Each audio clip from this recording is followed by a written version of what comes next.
రెండోది ఏం చేయాలి? ఇక్కడ ఏం కనిపిస్తుంది మీకు? ఏమున్నాయి ఇక్కడ? కదా. ఇప్పుడు ఎవరికైనా ఆరోగ్యం బాగాలేదనుకో, ఎవరికైనా మీకు తెలిసింది ఆరోగ్యం బాగలేదని తెలిసింది, అప్పుడు మీరు ఏం చేయాలి? ఏం చేయాలి? ఒకవేళ మన దగ్గర ఏమైనా ఉంటే ఏం చేయాలి? పండ్లు తీసుకొని పోయి వాళ్ళకి ఏం చేయొచ్చు? ఇవ్వచ్చు కదా, ఇవ్వాలి. బాగలేని వారిని మనం ఏం చేయాలి? పరామర్శించాలి. ఏం చేయాలి చెప్పండి అందరూ? పరామర్శించాలి. ఎవరికైనా మీ సండే స్కూల్ ఉందనుకోండి పిల్లలు, మీ సండే స్కూల్లో ఒక సండే మీ ఫ్రెండ్ రాలేదు, సో మీరు చూసినట్టు ఏం చేయాలి?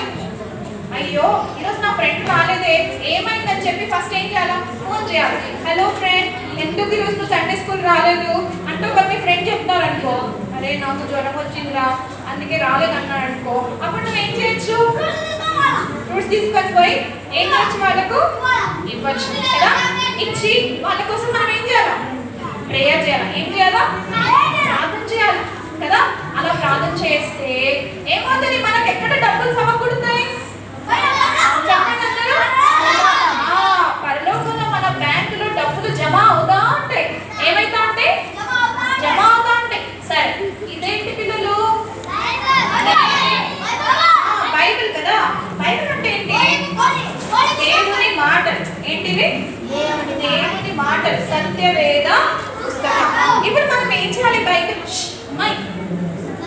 వింటున్నారా అందరూ? ఏంటి బైబిల్ ఏం చేయాలా?